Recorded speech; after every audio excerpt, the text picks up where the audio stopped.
voyez, à plusieurs reprises, nous avons dit que le christianisme n'était pas précisément une religion. Quelque paradoxal que doit être cette phrase-là, elle est profondément vraie. Elle est une église. Le Christ n'est pas venu fonder une religion à côté des autres, absolument pas. Non, il est venu fonder une société, une église. Église, ça veut dire en grec synagogue, c'est-à-dire une assemblée d'individus qui, groupés ensemble dans le même esprit, avec lui en tête, travaillent.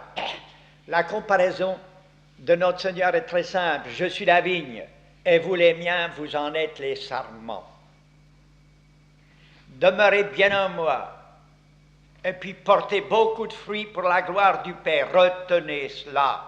Quand une chose est dite par Jésus-Christ, il faut la méditer, puis laisser le Père mouiller tranquille, et puis les autres aussi. Laissez donc tous ces petits bons hommes que nous sommes. Regardez Jésus-Christ. On ne le médite pas, ce qu'il dit, et c'est cependant simple, et c'est total en même temps. Je suis la vigne, vous en êtes les branches. Voilà la réalité qu'il veut construire. Tout ce que vous avez dit, c'est de l'invention de votre part, mais ça, non, ce n'est pas de l'invention.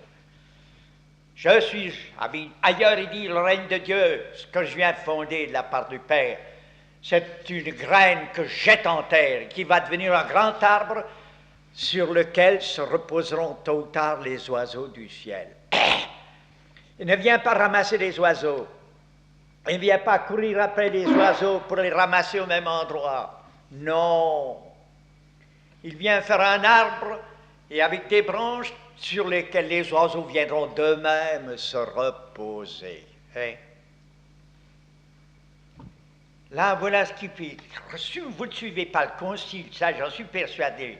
Il dit, c'est dommage, parce qu'ils disent des choses terriblement intelligentes et terriblement chrétiennes. Aujourd'hui, il y en a encore une interview de Monseigneur Huyghe, l'évêque d'Arras. Ben, je vous assure que c'est net. C'est très... Et il vous rappelle la même chose. Hein? L'Église n'est pas un parti contre d'autres. Non. Elle est un arbre qui est fait pour donner des fruits. Elle est un arbre sur lequel on peut se reposer. On peut se reposer. Ne demandez pas à tout le monde d'être une branche de l'arbre. Non, mais demandez-les de se reposer sur les branches ou de manger les fruits. Mais tout le monde n'est pas appelé à être la branche d'un arbre, de l'arbre. Pas du tout, c'est pas vrai. Et c'est pour cela, vous voyez, tout de suite, nous nous trompons. Même en théologie, on dirait vraiment que nous oublions notre théologie. Nous venons de vivre 2 siècles. Je garde toujours l'impression de cette scène curieuse, qui n'a pas eu de réponse d'ailleurs. Quant à Nice, l'archevêque Monseigneur Raymond était là avec 2 vicaires généraux comme pot de fleurs, et puis il y avait des religieuses, il y avait des prêtres, il y avait des civils.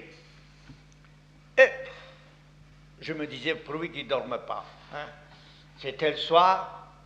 Et je me dis, il n'y a rien de tel que d'envoyer un bon paradoxe pour les réveiller tout de suite, les faire réfléchir. Et de vite, c'est venu tout de suite. Dites, il y a des prêtres par là, il y a même un archevêque. Bien, je voudrais bien savoir si dans le rituel du baptême, il y a une seule phrase qui m'indique que le baptême est fait pour sauver les baptisés. Je vous attends tous, et je les attends encore. Il y a plusieurs années, il n'y en a pas une seule phrase. Le baptême n'est pas fait directement pour sauver les gens. Il est fait pour les agréger dans l'Église. Ils seront sauvés s'ils y sont, il n'y a rien à craindre. Il est fait pour greffer sur un arbre. Mais on ne greffe pas une branche sur un arbre pour qu'elle ne crève pas. C'est pour qu'elle donne des fruits au nom de l'arbre. Elle n'a rien à craindre pour elle, la branche, tant qu'elle est dans l'arbre. Demeurez bien en moi. Sans moi, vous ne pouvez rien faire, mais avec moi, vous donnerez beaucoup de fruits pour la gloire du Père. Voilà l'Église. Le baptême est fait pour construire une Église, non pas pour ramasser des gens à la pêche à la ligne. Non. Jamais Jésus-Christ n'a dit que le règne de Dieu est semblable à la pêche à la ligne, mais à la pêche au filet. avec un grand filet dans lequel il y a de bons et mauvais poissons. Dites, voilà ce que c'est. Saint Paul emploiera une expression à peu près identique. Mais ce sera toujours la même chose. Lui, il n'est pas de la campagne, il sait guère ce que sont les arbres. Mais alors il emploie une autre. Nous formons ensemble un même corps. Pour lui, il n'y a pas de religion chrétienne non plus. Il y a Jésus-Christ avec les siens. Voilà ce qu'il y a. Alors il dit, nous formons ensemble un grand corps. Le baptême nous greffe dedans comme des membres. Le Christ en est la tête. Pourquoi ce corps? Pour être un peu mieux que les voisins? Mais non, ne demande pas au corps, mais au corps de travailler, d'avancer, puis de faire le travail au nom de tout le reste, du reste de l'humanité. Saint Pierre, lui, il emploiera encore une autre expression. Il dit, nous sommes une race royale, sacerdotale. Rien que ça vous indique. Si tout le monde est roi, ben, il n'y a plus de roi. Hein? Si tous les Belges étaient rois, ben, le roi Baudouin peut s'en aller. Non. Si les chrétiens forment une race royale, d'être à part, sacerdotale, qui ont la responsabilité de Dieu devant le monde et du monde devant Dieu. Mais ils sont d'une race royale. Ce n'est pas tout le monde. Vous voyez tout. Et nous formons, dit-il, ensemble un grand édifice dont le Christ est la pierre angulaire. Pourquoi faire cet édifice? Mais pour abriter l'humanité. Non, je crois que l'individualisme moderne est inadmissible et ne peut pas s'accorder avec l'essentiel du christianisme. Ça, il n'y a pas possibilité.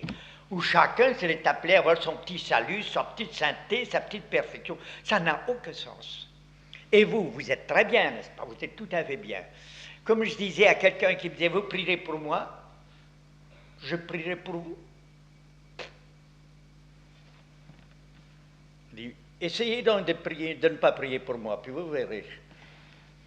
Votre prière sera une prière schismatique du premier coup. Non. Qu'est-ce qu'on appelle les indulgences? Les théologiens n'ont jamais su ce que c'était. Dans leur langage théologique, ça n'a pas de sens. Ça a un grand sens, autrement. Ça veut dire que nous sommes en communion les uns avec les autres. Hein? Et que si je fais quelque chose, eh bien, je participe au mérite des autres, et à tout le monde, il suffit que j'y pense. Hein? La solidarité, dit-on, que nous avons ensemble. C'est ça que le Christ vient. Ô Père, qu'il soit bien une seule chose, les miens. Pas tout le monde. Ce que tu m'as donné, les miens. Alors les autres, ben, ils feront l'unité autour de ceux-là.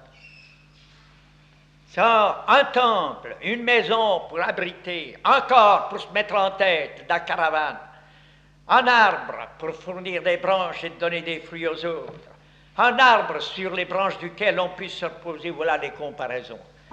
Et il dira toujours, mon petit troupeau, les miens, hein? Père, les miens.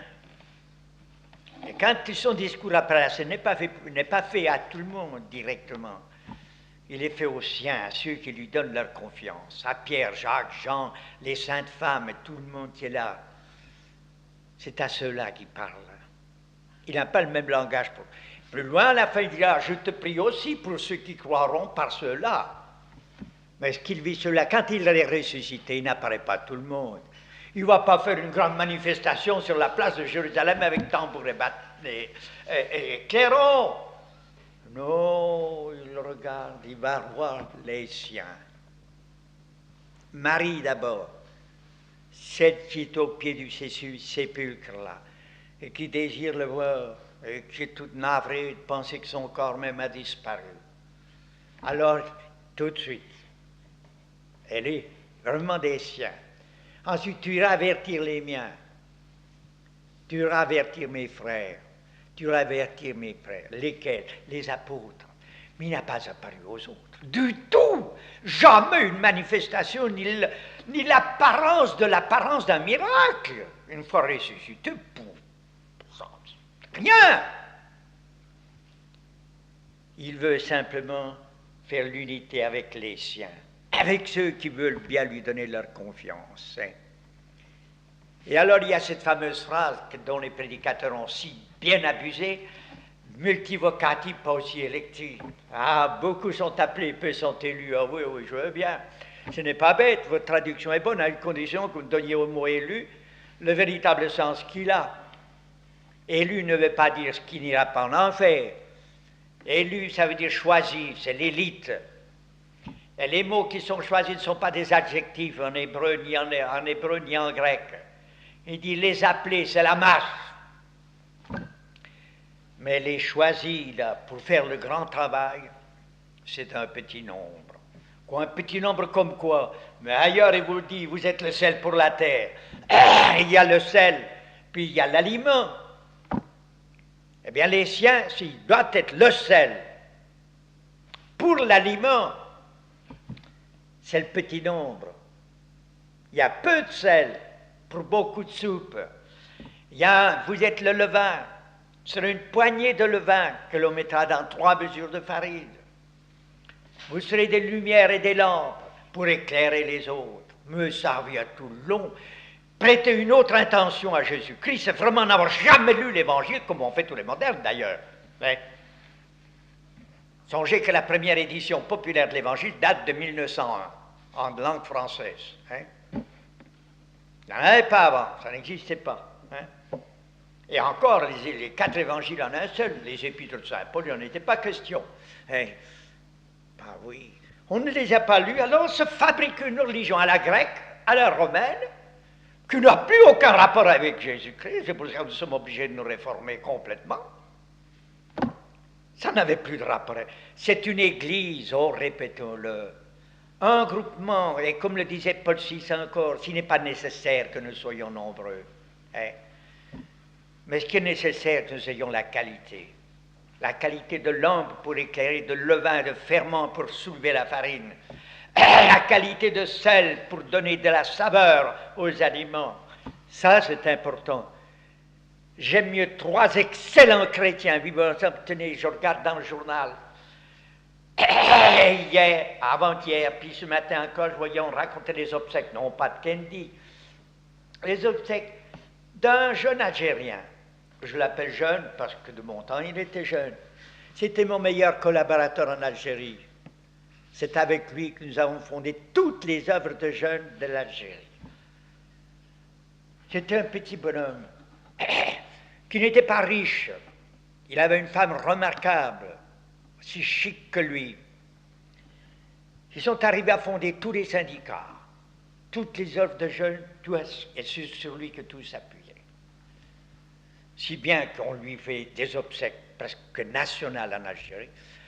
Il a passé l'OAS, il a passé l'FLN, il a passé, je ne m'étends ni de l'un ni de l'autre, restant chrétien, approuvé totalement par Monseigneur Duval, je crois bien que c'est le seul qui l'a approuvé complètement avec sa femme. Et puis sa belle-sœur. Je voyais aujourd'hui ce qu'on en disait dans le journal, je dis oui, mon pauvre Alexandre, c'est bien toi. On te doit tout, c'est pas à moi qu'on doit quelque chose là-bas, hein? C'est toi, et on a raison. Un simple petit bonhomme avec ses 2 sœurs. C'est tout. Ces 3 petits-là, ils menaient toute une ville d'Alger, pour ne pas dire l'Algérie. Et si j'avais pu rester encore, peut-être qu'on aurait évité bien des choses encore par-dessus. C'était un homme, il s'agissait seulement de l'aider. Que de fois j'ai dit, moi, qu'est-ce que vous voulez, moi ça m'est égal. Combien il y a d'étudiants, combien avez-vous d'étudiants catholiques? 3, je répondais régulièrement. Il paraît qu'il y en avait 250. Mais moi je ne les connaissais même pas. Je n'en connaissais que 3. Mais ces 3-là menaient tout. Tout. Les petits scouts, 2, ils menaient tout. Le Christ n'en avait que 12. Sur ces 12, il y avait encore un traître. Mais avec ces 12 et quelques saintes femmes, mais il a fondé son Église, puis il a révolutionné le monde. Saint François d'Assise n'en aura que 7. Et sur les 7, il y en a encore un qui ne lui est pas fidèle du tout. Saint Ignace, 7. Sur les 7, il y en a encore un qui sera contre lui tout le temps. Pourquoi? Pour le faire marcher. Mahomet 6, tous les grands types n'avaient que 3, 4, 6 types avec eux. Vous ne les verrez jamais entourés d'une foule. Kendi avait combien de collaborateurs? Je n'en sais rien, peut-être 5 ou 6. On n'a pas. Et je disais à un évêque qui me demandait comment mener mon diocèse. Je dis, écoutez, c'est à ma barbe blanche que vous vous adressez, je pense. Vous êtes jeune, vous. Elle dit, on peut vous donner des conseils. Ne cherchez pas la foule, ni de vos prêtres, ni de vos religieux, ni de vos religieux. Ne visez pas tout le monde. Vous n'avez pas le temps. Il y en a trop. Vous n'y arriverez pas. Visez-les indirectement. Faites-vous un petit noyau là, de collaborateurs, non pas d'amis que vous mettiez à part, mais de véritables collaborateurs qui travaillent avec vous, et vous allez vous changer tout, n'ayez pas peur. Et c'est ce qu'il fait, m'a dit un abbé l'autre jour. Hein? Il dit, ça. Quelques-uns, et avec ces quelques-uns, vous pouvez être tranquille, c'est la tactique. Curieux que nous ayons abandonné ça. Ah oui, avec notre religion de trucs et de procédés et de ficelles. Nous avons réussi, hein? On s'en aperçoit maintenant de la réussite. Nous avons réussi à faire des bêtises, à ne pas vouloir suivre le Christ. Non, ne cherchez jamais la quantité. La quantité, c'est pour les choses matérielles, les pierres, les cailloux, le ciment armé et tout ça. Dans l'ordre moral, il n'y a que la qualité qui compte. Un bonhomme vaut mieux que 100 individus qui ne valent rien, qui n'ont point de cran ni rien du tout. Un bonhomme ou une bonne femme qui a du camp. Qu'est-ce qui a fondé la propagation de la foi? Et puis Saint-Pierre apôtre. Et puis encore pas mal de choses. Une petite fille de Lyon, Pauline Jaricot, qui était méprisée par tout le monde, qui était soutenue par personne. Si, par le pape de loin. Le pape la soutenait de loin, mais il avait beau recommander à l'archevêque de Lyon de s'en occuper. L'archevêque de Lyon dit, oh, s'occuper de cette gosse-là. C'est pas la peine, oui, mais le cardinal de Lyon, vous ne savez pas qui c'est, hein? Moi non plus d'ailleurs. Hein? Ce cardinal de Lyon. Puis les vicaires généraux non plus, puis ils ont tous disparu. Et Pauline Jaricot reste, et de plus en plus on la regarde. Jeanne d'Arc n'était pas nombreuse non plus. Regardez le travail. La Sainte-Vierge a fait Lourdes avec une petite fillette. Et c'est tout. Et monsieur le curé qui est venu l'aider après. Et c'est tout. Dites, je rappelle ça, j'ai mis ça là-dedans, Possier Lectier, il y en a peu qui sont choisis.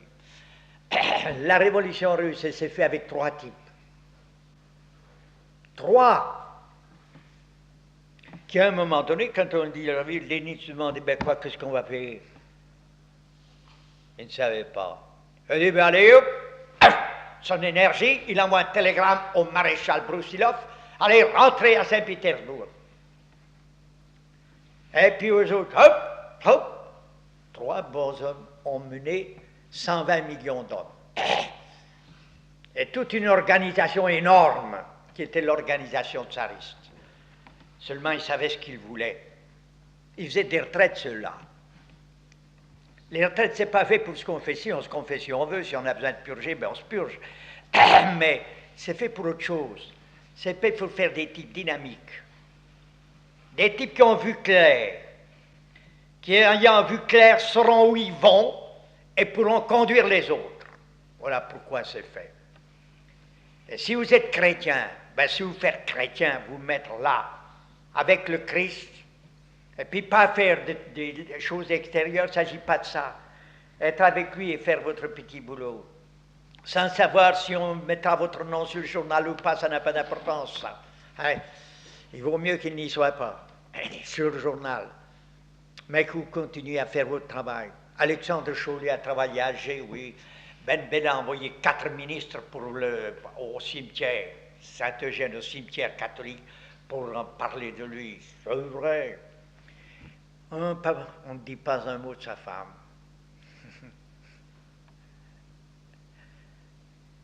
Sa femme, Suzanne, oui. Ouais. Celle-là, elle a fait du travail. Et puis sa sœur, puis la belle-sœur, l'autre, avec son beau-frère. De simples instituteurs qui ont tenu bon là, dans toute la tourmente à leur place, n'ayant avec eux que l'archevêque. J'en voyais encore un il y a quelque temps. Je dis alors, vous allez rentrer maintenant en Algérie? On a dit oui, maintenant c'est fait. Puis je pense bien que nous n'avons pas d'ennemis, c'est tout. Ils ont passé. Hein. Et ils ont joué chrétien, ils n'ont pas joué politique. Voilà l'élite. Et comme me disait un Kabyle, là-bas à Lausanne, il y a 2 ans, il me disait, vous savez, s'il n'y a pas guerre sainte en Algérie, et peut-être dans tout le nord de l'Afrique, c'est à votre archevêque que nous le devons, Duval. Il n'y aura jamais de guerre sainte en Algérie à cause de la position, de l'attitude chrétienne de votre Duval. Il a joué jeu chrétien net. On me tape, à droite on lui tape dessus, à gauche on lui tape dessus. Allez donc.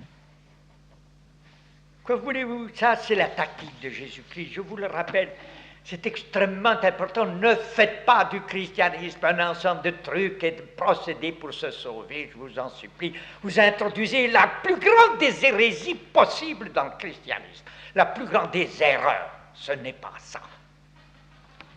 Si bien qu'on va se sauver les uns avec les autres solidairement. C'est pour ça ce qui est important. D'avoir ce noyau qui tient bon au milieu, sur lequel on s'appuie. Dans l'Ancien Testament, déjà, Dieu avait pris Abraham. Alors tu m'as fait confiance, alors sur toi, je m'appuie maintenant. Et en toi, je bénis non pas un peuple, non pas une famille.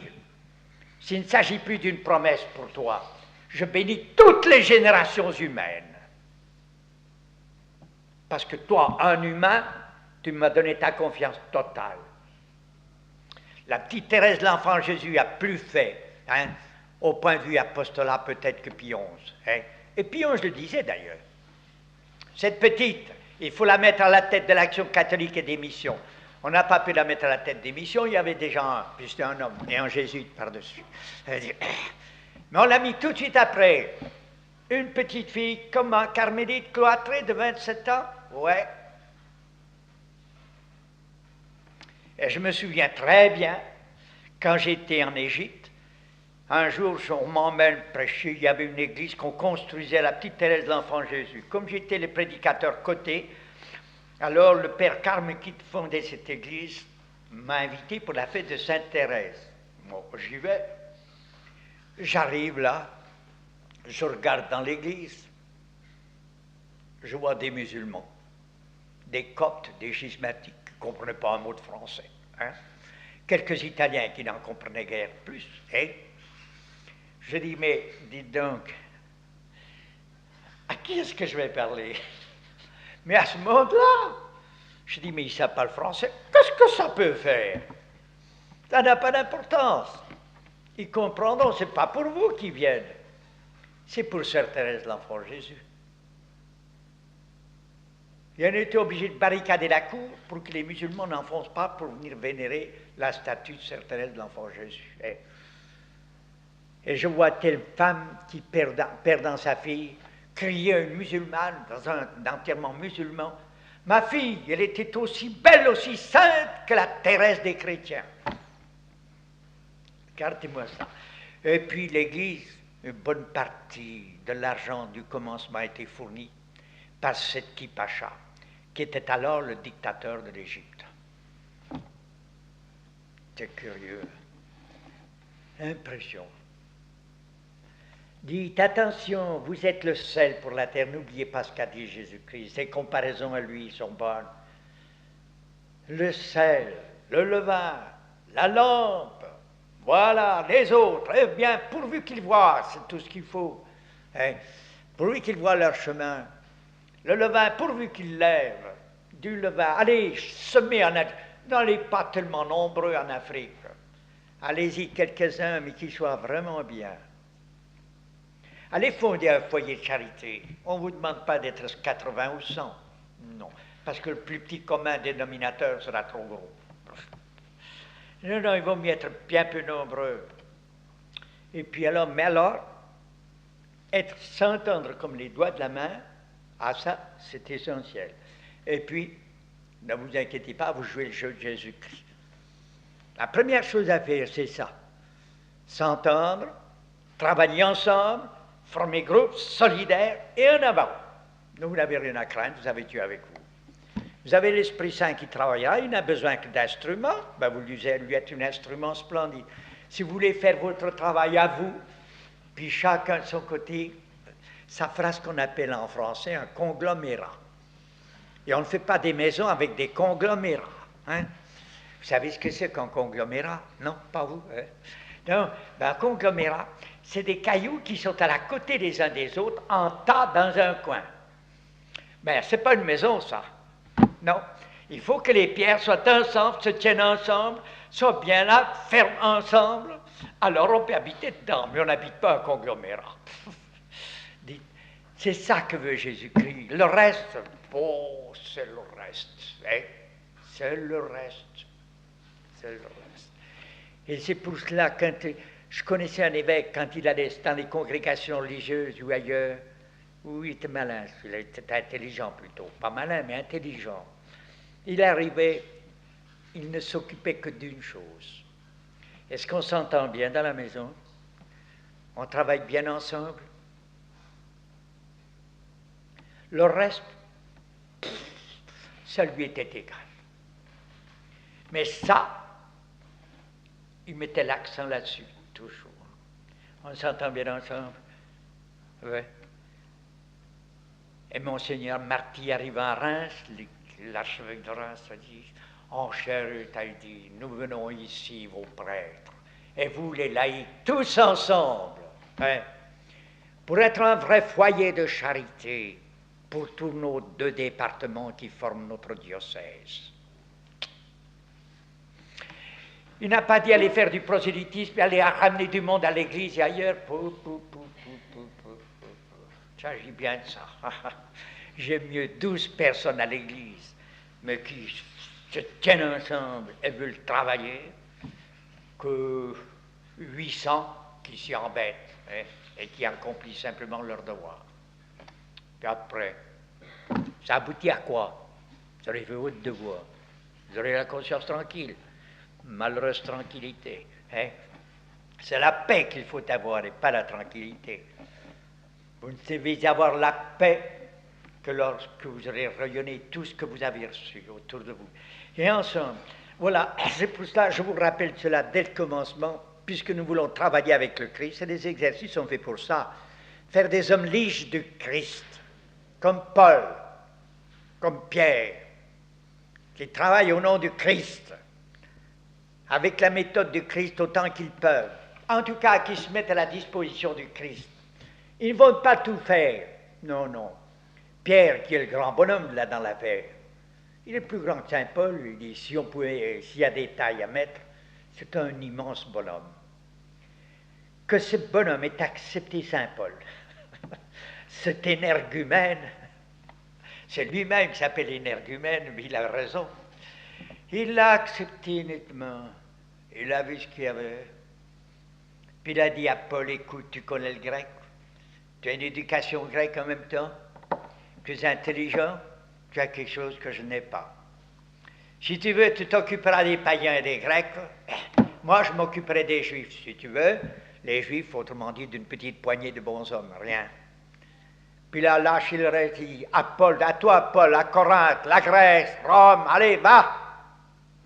Va enseigner à tout le monde, toi. Ça, il a su faire. Ils travaillent ensemble. C'est pour cela que l'Église qui accomplit, elle accomplit ce qu'il y avait d'important dans leur affaire. Ce n'est pas que Pierre soit un grand saint, ni Paul un autre saint, mais c'est qu'ils sont ensemble. Hein? Vous n'avez pas remarqué que le 29 juin, on fait la fête de Saint-Pierre et de Saint-Paul. On n'ose pas les séparer. On ne les sépare pas. Ils ne se ressemblent pas, justement, c'est ce qui fait la valeur. Non, seulement ils sont ensemble. Ouais. Puis comme on a mis l'accent sur Pierre, parce qu'on est à Rome, on va dire, l'accent sur Paul maintenant, le lendemain, commémoraison de Saint-Paul, de manière à faire un peu l'équilibre. Et à Rome, on dit Pierre et Paul, les deux ensemble. C'est ceux-là qui ont fait la valeur. Si l'un des deux avait été tout seul, Paul n'aurait rien pu sans Pierre. Pierre Eh bien, l'Église aurait bien attendu encore 2 siècles de se répandre si Paul n'y avait pas été. Hein? Dit voilà l'Église, oh, ce groupement de volontaires de l'amour qui donnent leur nom au Christ et avec lui. Raymond Lull, que vous ne connaissez pas naturellement, il est tellement intelligent et tellement simple, le bonhomme. Hein? C'est un franciscain du XIIIe siècle, un de ces franciscains toujours en voyage, hein? Et qui, il a fait un petit livre, L'aimant, l'aimer, celui qui fondait des collèges, tout ce que Saint-Ignace voudra faire plus tard, Raymond Lull l'avait déjà fait au XIIIe siècle.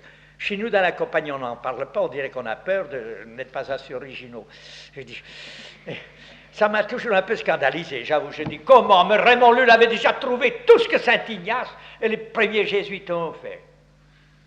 Il dit, il n'y aura-t-il donc pas un groupement de volontaires, disait-il, qui prennent le nom de Jésus comme étendard et qui aiment, qui n'admettront parmi eux que ceux qui aiment. C'est tout.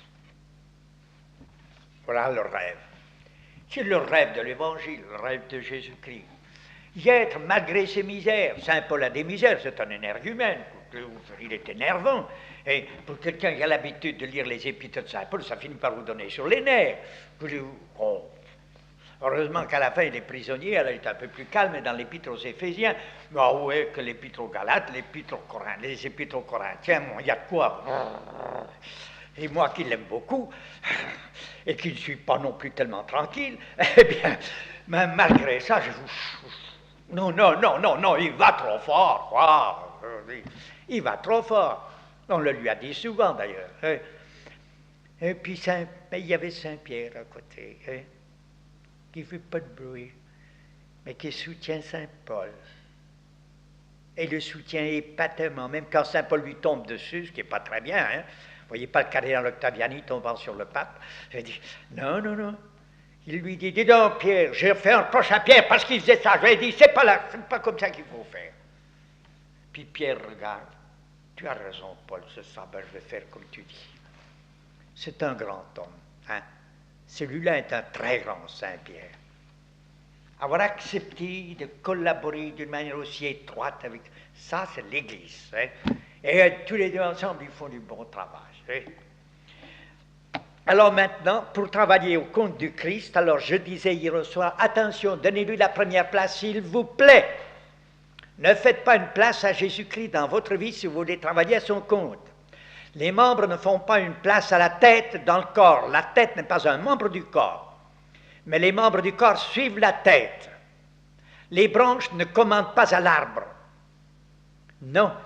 Mais elles prennent la sève quand l'arbre la leur envoie, puis donnent des fleurs et des fruits au nom de l'arbre. C'est Jésus-Christ qui est premier.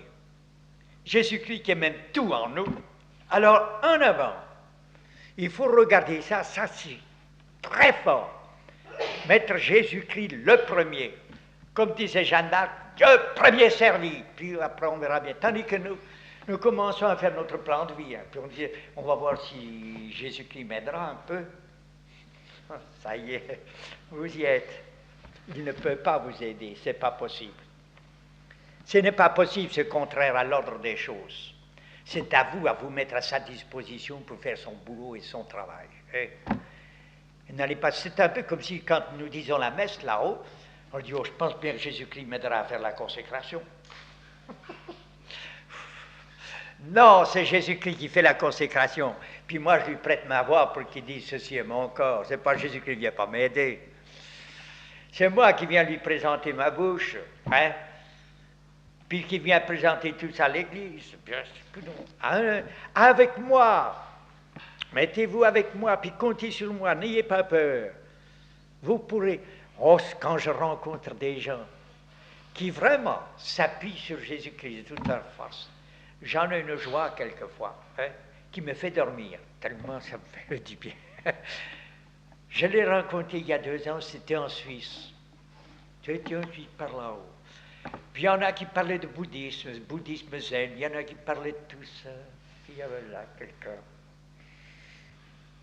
qui n'y tenait plus, puis finalement, ils commencent à nous raser avec leur bouddhisme zen, avec leur yoga et tout leur bataclan. Et Jésus-Christ, alors, il compte plus. Et c'est lui-même qui m'envoie une dépêche, une lettre de Paris, où il vient d'assister à une conférence de l'hindou. Nous sommes des contemplatifs qui contemplons Dieu. Les chrétiens, c'est Jésus-Christ qui vient de la part de Dieu les saisir. Puis l'autre disant, oui, il nous a bien dit ce qu'était le christianisme. J'ai bien peur que les gens qui étaient là nous regardaient un peu les orientaux comme supérieurs. Hein. Dites non.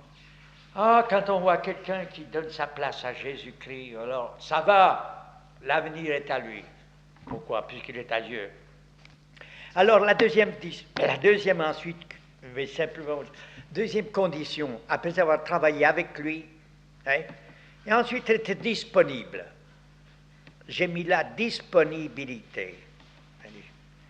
Être vraiment disponible. Ou la grandeur, si vous le voulez, de l'humilité, comme vous voudrez. Disponibilité, réceptivité. Vous n'avez pas à lui donner, vous avez à recevoir. On ne donne rien à une source, ne donnez rien à Dieu, jamais. Ne donnez rien à Jésus-Christ non plus. Donnez-lui ce qu'un verre donne à une bouteille, son vide, pour qu'il le remplisse. Mettez-vous à sa disposition. La Sainte Vierge n'a pas fait de cadeau, bon Dieu, le jour de l'Annonciation. Elle a fait le cadeau d'elle-même. Oui, mais quoi? De sa disponibilité. Je suis disponible, je suis vierge, je ne suis pas occupé. Ben voilà, à votre disposition, à votre service. Ça, c'est essentiel pour quelqu'un qui veut collaborer avec Jésus-Christ. On n'a qu'une prière à faire le matin, c'est celle-là. On récite beaucoup de prières, il le faut pour les jeunes. Mais au bout d'un certain temps, il faudrait arriver à prier sans réciter de prière au pluriel, si on est seul. Et prier des prières de disponibilité, que je vais commencer ma journée. Je suis à votre service, Seigneur. À votre service, avec mes forces, tout ce que je suis. C'est la disponibilité. Alors, vous ferez cette méditation sur l'incarnation ou le courage de l'humilité. Une petite fille, là, au ciel, on voit le Père, le Fils et le Saint-Esprit, vous pouvez vous le représenter. Il s'agit de sauver le monde, le moment est venu. La plénitude des temps est accomplie, dit saint Paul. Dieu va maintenant envoyer celui qui doit libérer l'humanité. Alors, sur terre, qu'est-ce que vous voyez? Ben, vous voyez l'empereur de Rome, qui est à ce moment-là Tibère, non, à ce moment-là Auguste, qui a fait l'Empire romain. C'est beau. Il y a, je ne sais pas quel grand roi de Perse. Il y a ensuite, il y en a combien? Il y a des Richards, il y en a qui ont de l'argent, il y en a qui ont de l'or, il y en a qui ont de la réputation. Il y a Cicéron qui vient de mourir, hein?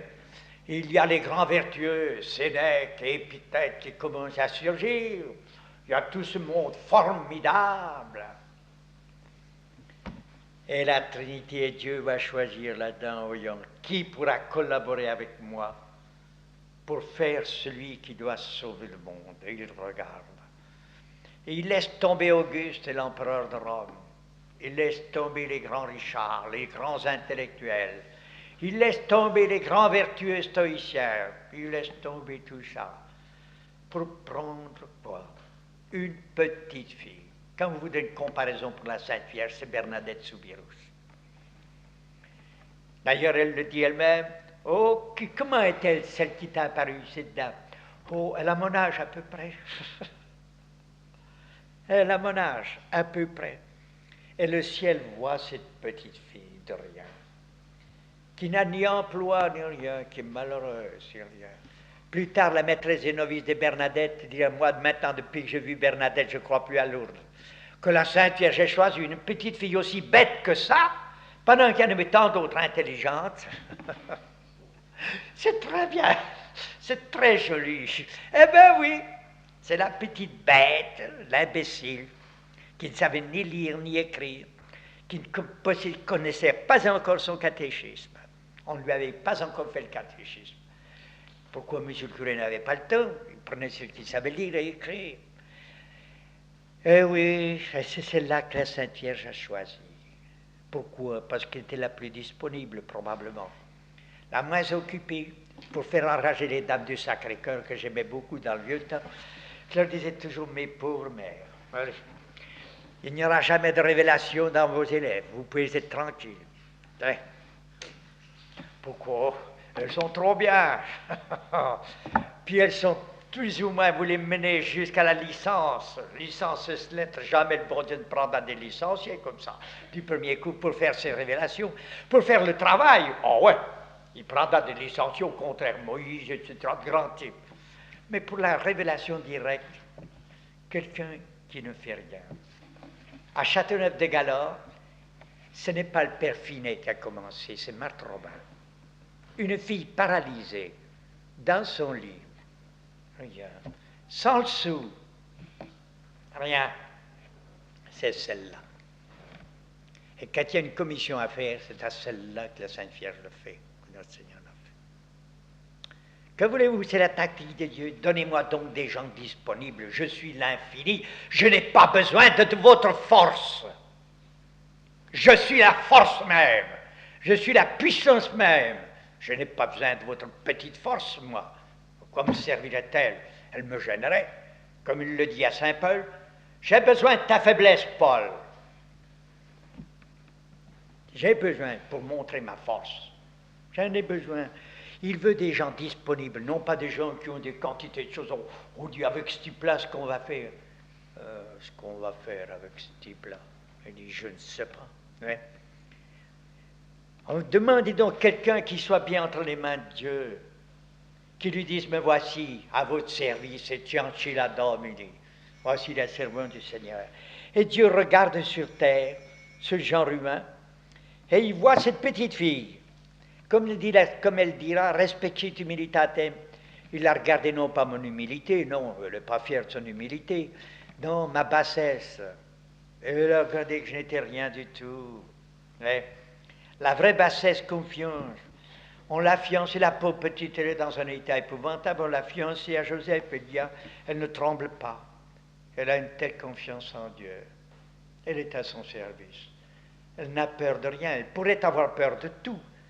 On en rencontre combien de filles de son âge ou plus âgées, peut-être vous, qui avez peur pour l'avenir. C'est vrai, vous avez peur pour l'avenir. Elle n'avait pas peur pour son avenir. Elle n'avait pas peur pour l'avenir.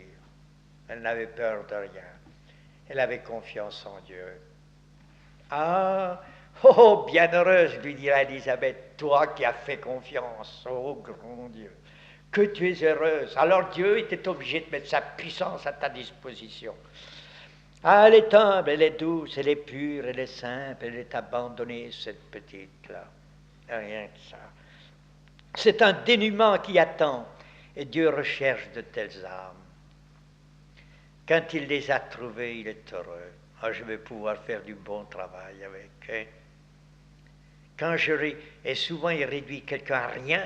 Quand il l'a réduit à rien, il lui dit, eh bien maintenant on va pouvoir commencer. Hein? Et la plupart des grandes œuvres sont faites par des malades, ou par des gens faibles. Hein? Elle se laisse trouver par Dieu. Elle est un besoin consenti. Elle est vraiment pauvre, elle.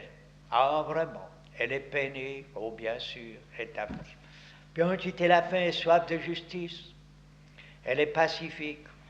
Elle est bonne, miséricordieuse. Elle a tout ce qu'il faut pour collaborer avec Dieu. Et alors, tout ça se change en désir.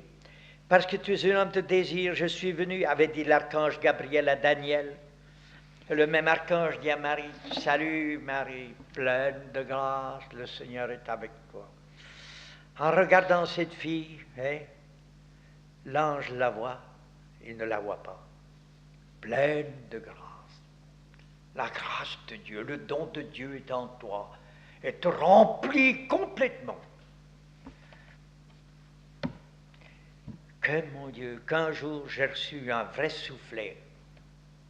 J'en ai reçu quelques-uns dans ma vie, mais celui-là, ce jour-là, j'avoue que je ne l'ai jamais digéré. Si je ne sais pas dans quel pays, puis je sortais de faire mes études, puis j'en avais fait beaucoup trop. Et alors on a dit, oh ce père, il est formidable, une vraie bibliothèque ambulante. Ce jour-là, je n'ai pas pu continuer. J'ai dit, je suis une bibliothèque ambulante. Ce qu'on voit en moi, ce sont mes études, ce sont mes lectures.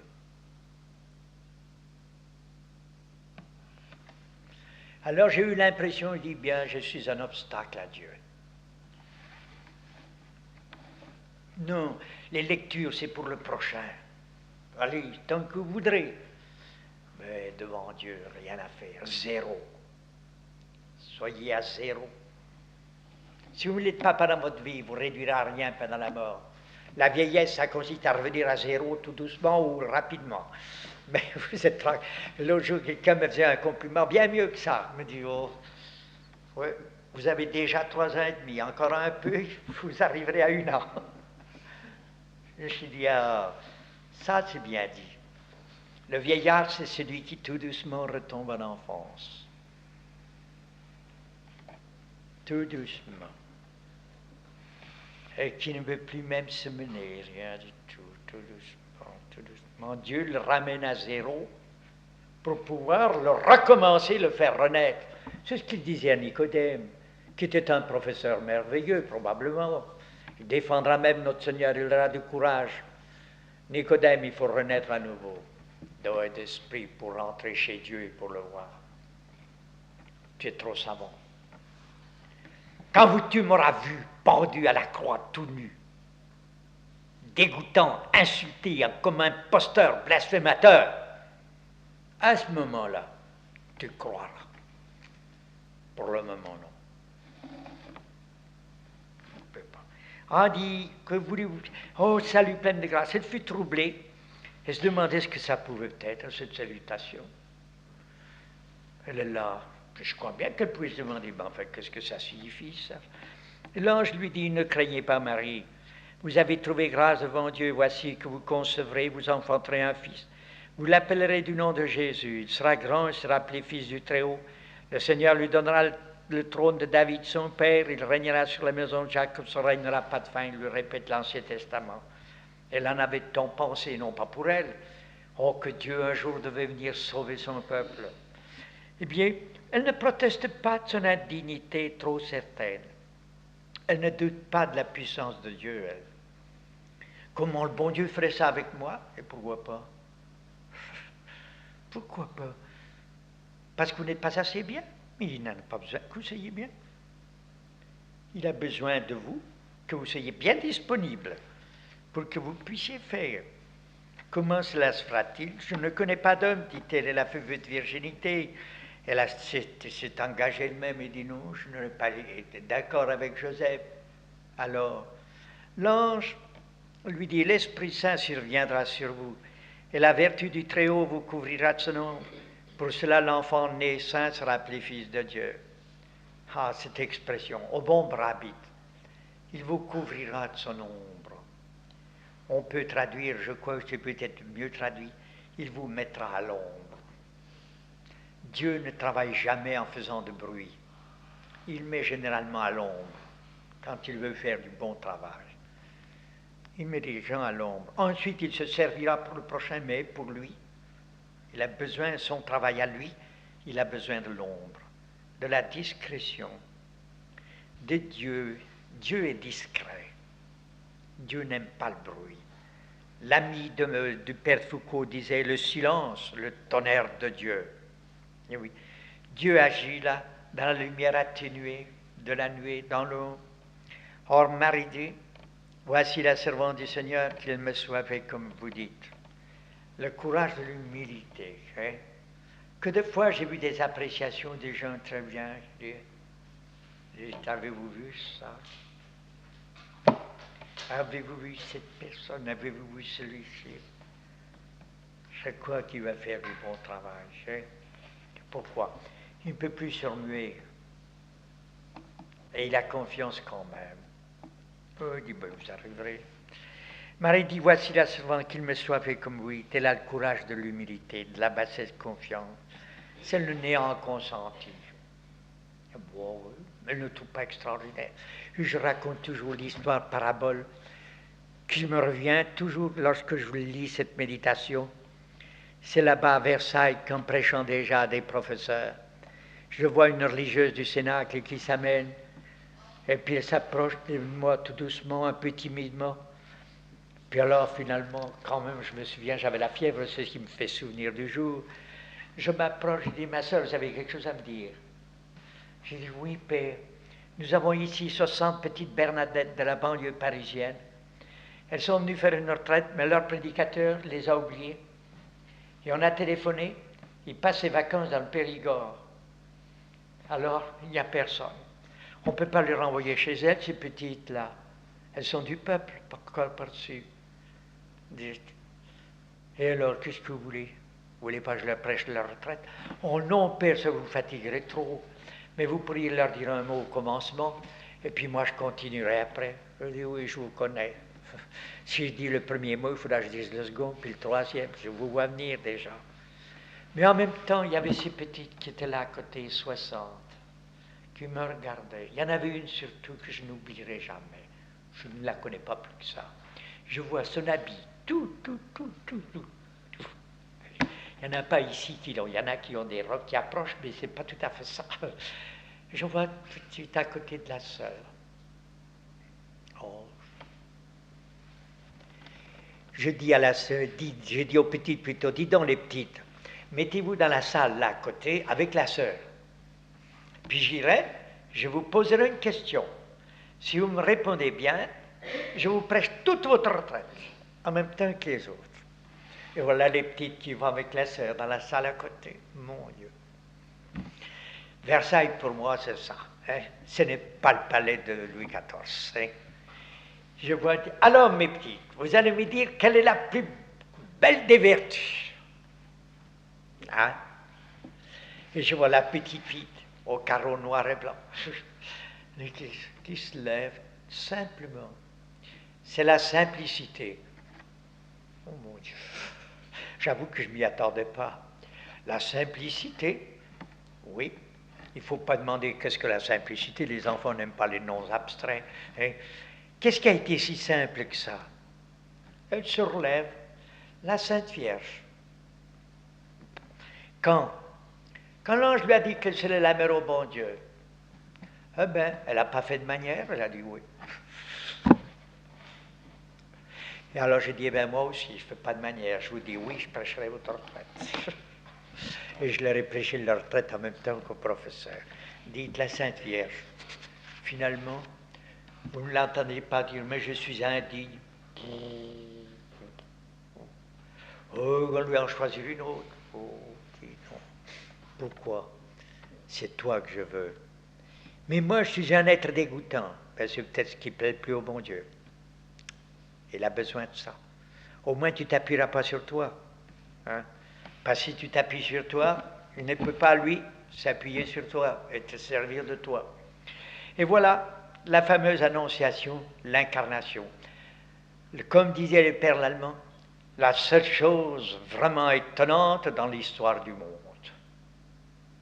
On comprend le monde pour faire cette communion du monde avec Dieu dans l'homme, dans l'être humain.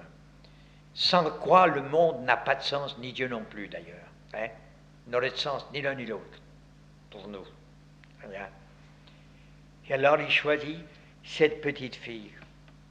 René Schwab, dans Ni grec ni juif, disait « Ô être néant, consentir à n'être qu'une bouche aspirant Dieu, le corps prosterné, la face au ciel, les mains offrant leur paume ouverte aux forces invisibles, plus rien au fond du cœur que cette conscience d'être une image indigne, comme un reflet longtemps abandonné à lui-même. » Il dira plus tard dans les conversations de Loir-et-Cher, le plus grand des bonheurs, c'est de n'exister pas.